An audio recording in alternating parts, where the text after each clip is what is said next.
So my name is Jennifer Walski, and I actually help run some of our undergraduate programs. I see a few of you here.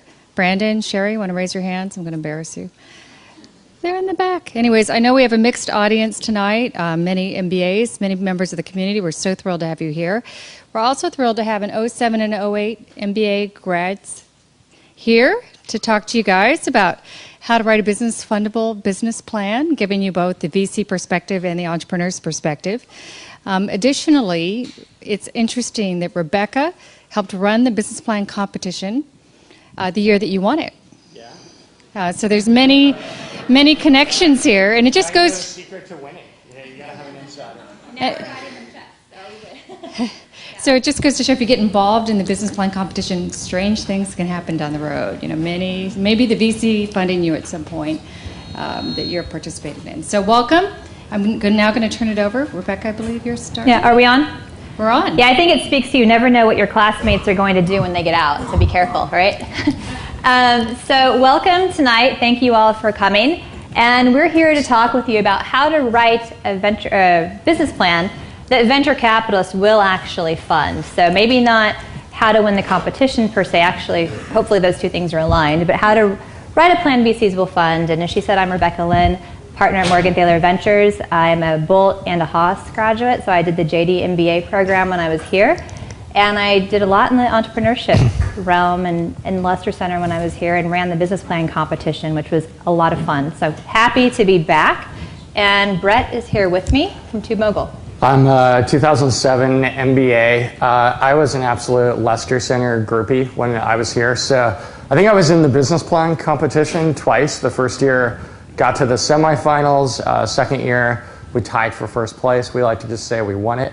Although we did get the check that was reserved for the second place team, and they had a little piece of paper on it that says first. So no one believes we won first place, but we did. You did.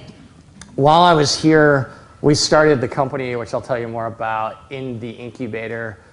We practiced our pitch in the pitch lab, which the Luster Center runs. So this was, I think their new slogan is the Luster Center is the ultimate launch pad, and it really was for us. My co-founders I met in a class, both the person I founded the company with and then our first employee. Our early engineers were from Haas. We won 30 grand, which was a gift from the gods at the time. And unbeknownst to us, the venture capitalist that did our A round 2 years after the business plan competition, or a year and a half, he was actually in the audience at the time watching us. So all these good things happened. One of Rebecca's partners at Morgan Thaler was a judge during the semifinal competition. We pitched him. He didn't fund us, but he introduced us to one of the people that's been our board member for 3 years. So I am a real live example of someone that got a lot out of the school and the competition in particular.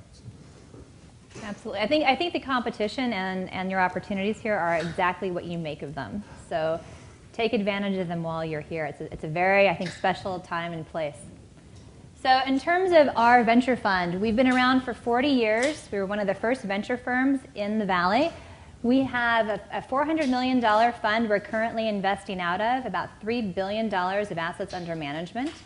We are an early stage IT and life sciences firm, which means we do seed stage, Series A, a little Series B here and there, but mostly seed and Series A. We've had a couple of very exciting recent exits. One is Ardian,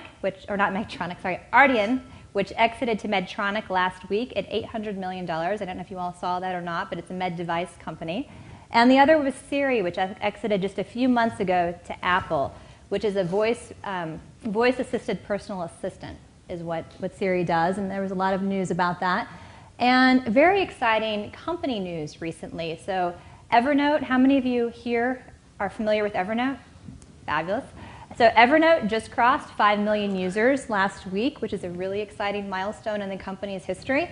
And Practice Fusion, the largest cloud-based electronic medical record, just crossed 5 million patients, which is another really exciting milestone. And they did it almost on the same day. It's impressive. It wasn't that long ago when Rebecca, to me, it was just Rebecca. we always thought she was a little crazy because when she was here, she was also doing the law school program at the same time, and she had kids. And Had a 3-month-old. Probably half our class wanted to work for a venture capitalist when they graduated, and it's really hard because there's just not that many jobs, and they want people that are really experienced. And not only did Rebecca get the job, but within, 2 years? Something like that. She was promoted to partner, which is just unheard of. And I remember the email kind of going around, and I think it went to all of my class. I was in the year ahead of her, and her class. So we're really lucky to have alums like her that are back investing. So I wanted to give you a hand. Right. And, so. Thank you. And be nice to her because she writes big checks now. So TootMogul is a video advertising platform for brands. And in short, what that means is we help TV advertisers that are spending a lot of money on TV ads get those same ads watched online, in mobile devices, in Facebook games, ultimately on TV as well. And I can talk to you more about it later on. As I mentioned, my co-founder was in my class. Our first employee was in my class. Our director of marketing was in the class underneath me. So we're definitely a Berkeley company. We won the competition. We've raised about $17 million. Our A round was with Trinity Ventures. Their big hit was Starbucks. We're going to be their next big hit. And our B round was with Foundation Capital. And it's working. We've run hundreds of campaigns this year from big brand advertisers that you know. Procter & Gamble, Unilever, Clorox, Microsoft. Most of our business comes through ad agencies. So we're kind of scaling right now.